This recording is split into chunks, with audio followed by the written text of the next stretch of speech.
Olá, pessoal! Vamos iniciar nossa aula sobre as terminologias essenciais do direito das sucessões. Bom, olha só.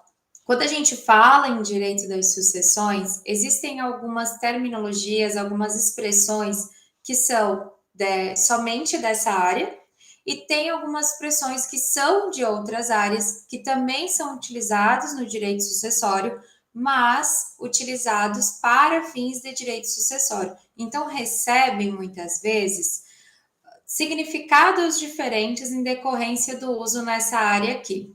E todas essas expressões, todas essas terminologias, sejam elas somente do direito sucessório ou de outras áreas também, nós precisamos compreender para utilizar corretamente quando a gente estiver falando sobre o direito das sucessões. E tem umas questões que a gente precisa compreender para iniciar também o nosso conteúdo e tornar usual algumas palavras aí que talvez em outras disciplinas do direito civil a gente não utilizava tanto, certo? Então, a primeira terminologia essencial para a gente falar do direito sucessório é o autor da herança. A gente não tem como falar sobre direito das sucessões se a gente não falar sobre morte, certo? Né? Todo mundo já compreendeu isso. Então, para a gente falar sobre o direito sucessório, precisamos falar de morte. Se aconteceu a abertura da sucessão, ou seja, se aconteceu a morte de alguém, quer dizer então que nós temos aí um falecido que pode ser autor da herança, que pode ser de cujos ou não. O autor da herança, gente, é a pessoa que faleceu e que deixou patrimônio, então, para ser transmitido para os seus sucessores. Nós temos alguns sinônimos aí para esse autor de herança, que é essa pessoa que faleceu e deixou o patrimônio a ser transmitido para os seus sucessores, que é falecido, de cujos, inventariado, extinto, defunto, enfim, vocês podem encontrar diversas expressões, tanto na doutrina quanto na própria legislação. Tem uma questãozinha diferente aqui, porque assim, falecido, extinto, defunto, qualquer pessoa que falecer pode ser chamado dessa forma, certo? Agora, autor de herança e de cujos é a pessoa, inventariado também, né? É a pessoa que faleceu e deixou o patrimônio a ser transmitido aos seus sucessores. Melhor dizendo, é a pessoa que faleceu e deixou herança, ou ainda é a pessoa que faleceu e deixou relações jurídicas patrimoniais, sejam elas ativas ou passivas, né, para serem então inventariadas, certo? Só vai interessar para o direito das sucessões, gente, a pessoa que falecer e deixar essas relações jurídicas patrimoniais, sejam elas ativas ou passivas, né? Pode ser só dívida, não tem problema. Mas se tem relação jurídica patrimonial, interessa ao direito sucessório, certo?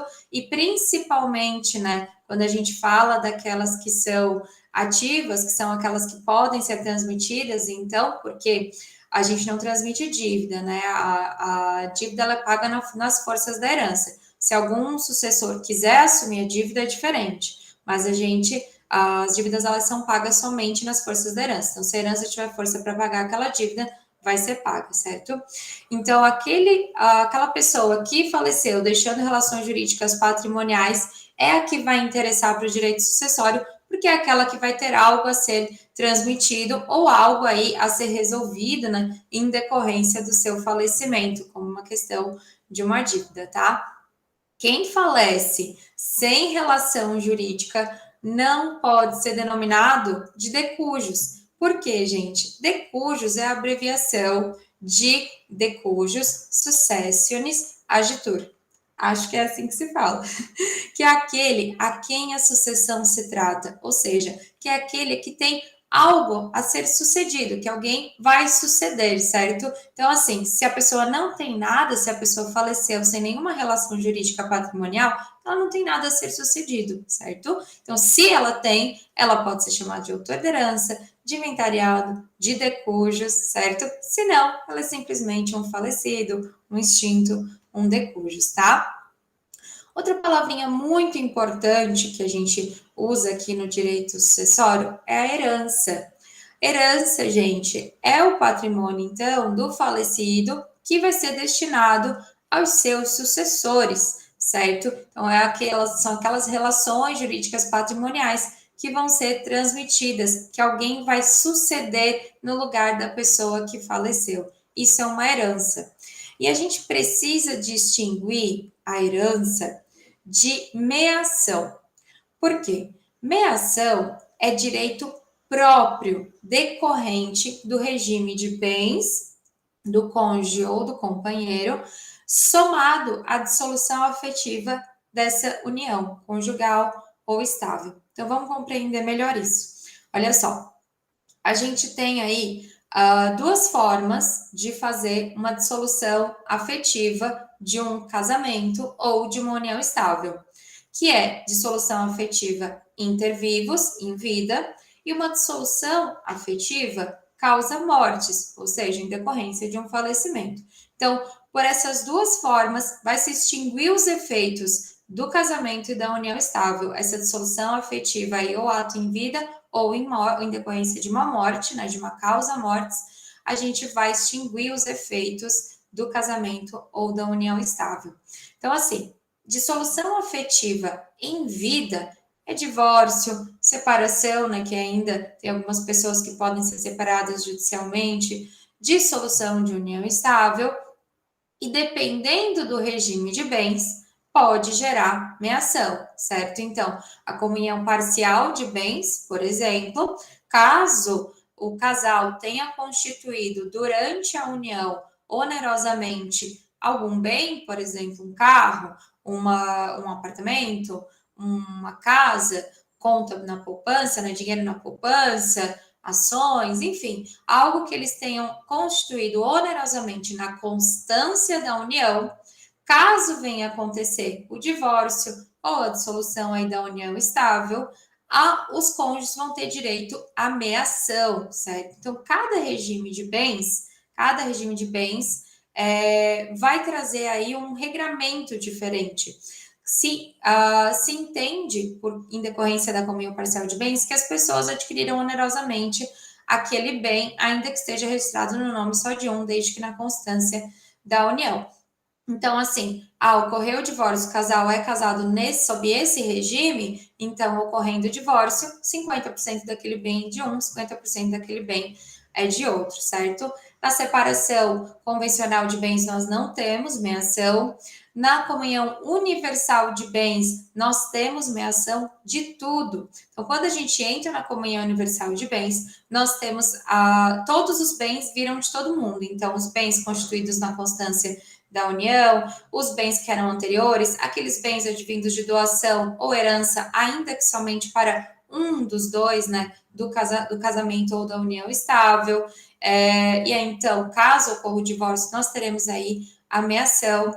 Participação final nos aquestos é a mesma coisa que na comunhão parcial de bens, nós teremos também meação daqueles bens constituídos onerosamente na constância da união, certo?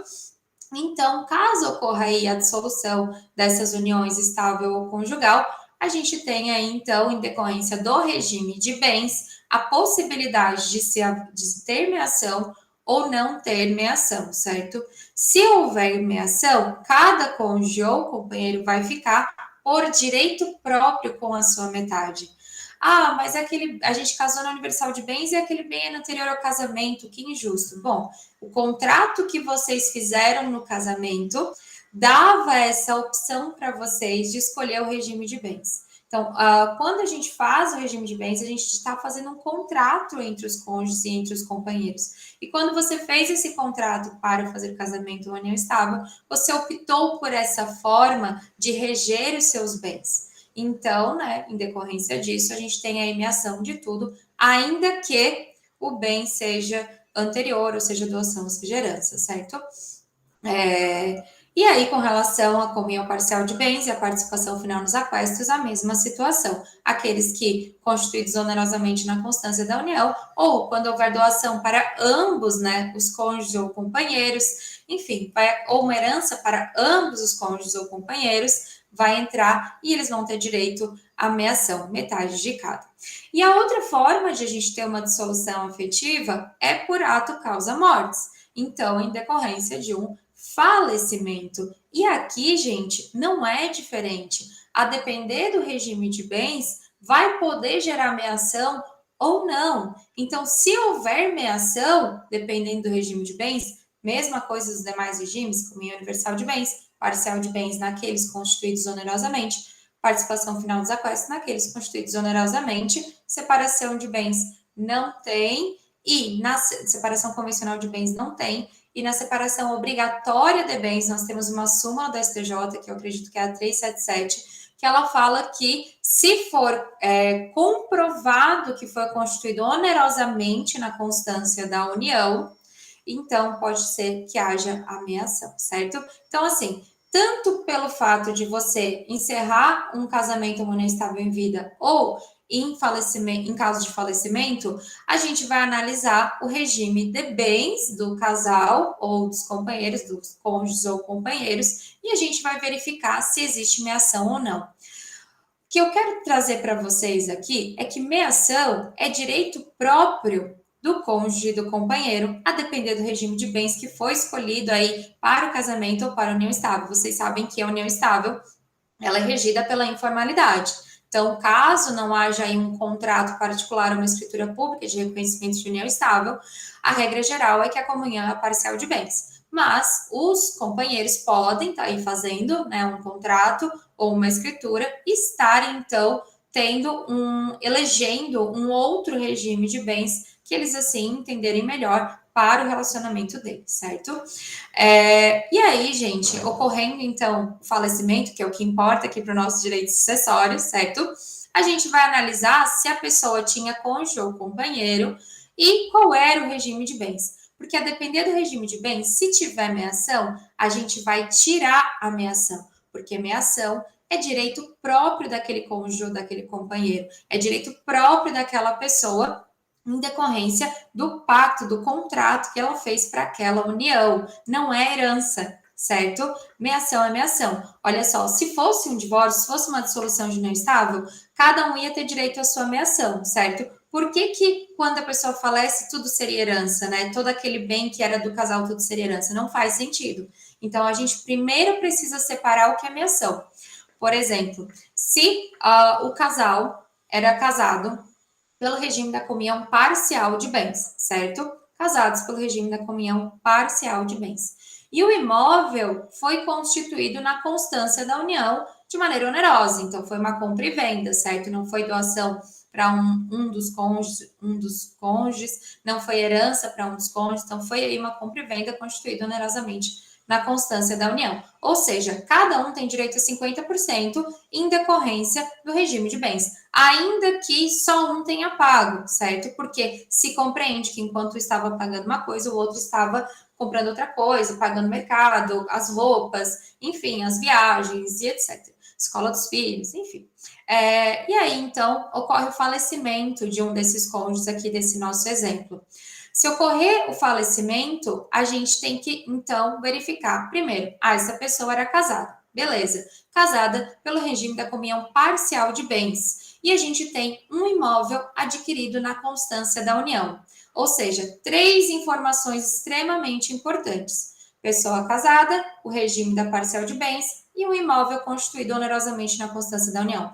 Isso quer dizer que 50% desse imóvel é da pessoa que está viva. Ainda dela, ela ainda está viva, é direito próprio dela. O outro 50% é da pessoa que faleceu. Este 50% é herança, certo? Então, o que vai para o inventário, professora? Os 50% do imóvel. A gente vai lá no inventário, a gente vai rolar os bens, a gente vai dizer assim, que o casal constituiu um imóvel de matrícula tal, confrontação tal, a gente faz toda aquela descrição que está na matrícula, e a gente diz que sobre este imóvel existe meação. O que isso quer dizer? Que o juiz, ele vai inventariar somente aqueles 50% que é herança, ele não vai nem falar do outro 50% que é meação.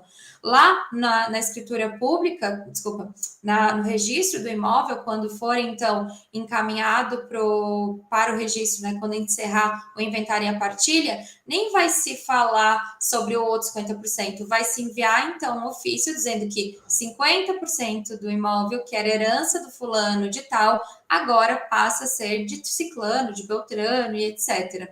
Olha só que interessante. Se a pessoa que faleceu só tinha um imóvel e era casado aqui pelo regime da comunhão parcial de bens, e este imóvel foi constituído onerosamente durante a constância da união, o que ela tem de herança?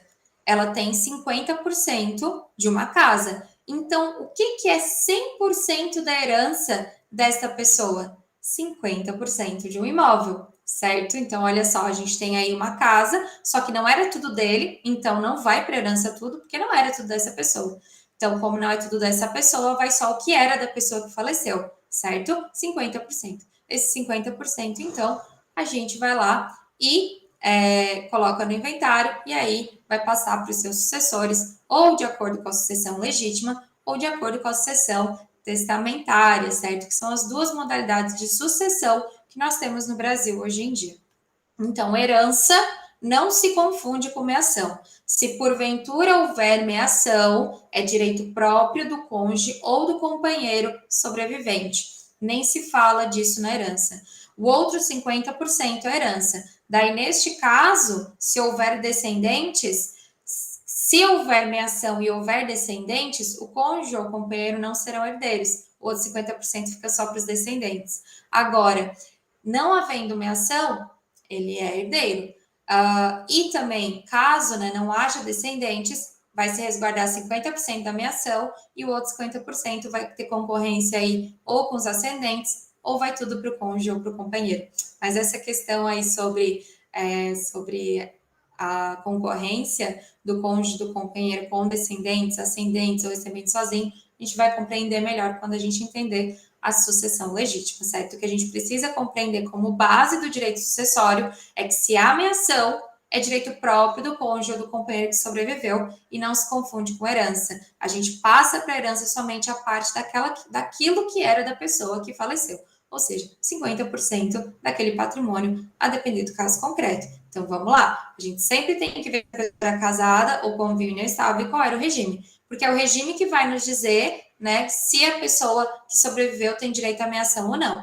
Depois, a gente precisa ver que tipos de imóveis ou bens móveis, ou enfim, né, que a pessoa deixou, que existem. Porque, por exemplo, se for um bem particular numa constância de uma união regida pelo regime da comunhão parcial de bens, não há meação, certo? Que é bem particular, não entra aí para fins de meação nesse regime. Então, assim, cada situação a gente tem que analisar aí com calma e verificar as regrinhas sucessórias para ela, certo? Deixa eu tomar uma aguinha aqui. Herança, pessoal, então, continuando nesse assunto, herança é considerado um bem universal, imóvel e indivisível. Olha que interessante isso. A herança é considerada imóvel porque o Código Civil, quando ele trabalha com os imóveis, por força da lei, então, ele vai lá e elenca no artigo 80, lá no inciso 2º, o direito à sucessão aberta. Ou seja, a lei determina que a herança é um bem imóvel, ainda que os bens existentes nessa herança sejam móveis, ou sejam parte móveis e parte imóveis. Então, independente do objeto da sucessão, a herança é considerada um bem imóvel. E olha o que traz de consequência: formalidades, porque, por exemplo, a propriedade, na transmissão da propriedade de um bem imóvel, ele não se dá pela tradição, ele se dá pelo efetivo registro no nome do novo proprietário, certo? Enquanto não está registrado, a gente tem aí um direito futuro, dependendo da situação, ou um direito incerto, né? Enfim. Então, se ela é considerada um bem imóvel, vem com todas as formalidades. Se eu quiser fazer uma renúncia, eu tenho que fazer ou uma escritura ou um termo judicial. Se eu quiser fazer uma cessão, eu tenho que fazer uma escritura pública, porque aquilo ali é considerado um bem imóvel, então tem todas as formalidades. Se eu for fazer uma cessão dos meus direitos hereditários, eu pago ITBI, que é sobre bens imóveis, sobre transferência de bens imóveis, porque a herança é considerada um bem imóvel enquanto não houver a partilha. Então, todas as regras que gerem as questões do bem imóvel vão incidir pela herança até que ocorra sua efetiva partilha. Até lá, todos os bens são considerados como imóveis e para que essa transferência ocorra, para que, enfim, seu uso, etc., ocorra, a gente precisa seguir todas as regrinhas de um bem imóvel. Olha que interessante. A herança também ela é considerada um bem indivisível, porque os herdeiros eles vão ter, então, com relação à herança, uma chamada composse, eles são compossuidores dessa herança. Então, eles vão ter uma posse conjunta de toda a herança enquanto ela não for partilhada. Então, até ela ser partilhada, a herança é considerada uma coisa só. Professora, a pessoa tem 3 carros, uma moto, 5 casas, 2 apartamentos, dinheiro na poupança, ações, não sei o que lá, não sei o que lá. Se ela tem tudo isso, terrenos, etc., investimentos, ela tem tudo isso. Ok, enquanto não ocorrer a efetiva partilha, enquanto a gente não disser assim, tantos por cento de tal bem é de tal pessoa, ou esse bem é de tal pessoa, enquanto isso não acontecer, é considerado como se ela fosse uma coisa só. Então, toda essa universalidade de bens vai ser considerado uma coisa só. E aí, todos os herdeiros são considerados como possuidores. Então, todos eles, caso seja necessário, eles podem sair na defesa do todo. Qualquer um deles pode sair na defesa do todo, porque é indivisível, a herança é vista como uma coisa só até a efetiva partilha. Isso também traz aí algumas consequências quando a gente trata algumas questões relativas à herança.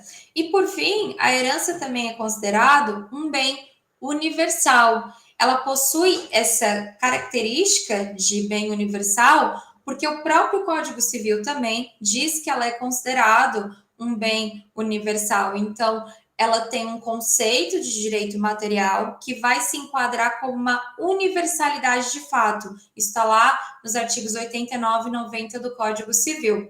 Essa universalidade é um complexo de relações jurídicas de uma pessoa dotada de valor econômico. Então, assim, a lei diz que quando houver um complexo de relações jurídicas de uma só pessoa que tem aí dotada de valor econômico, a gente diz que é então um bem universal, certo? Então, a própria lei que fala isso. Deixa eu abrir aqui para vocês.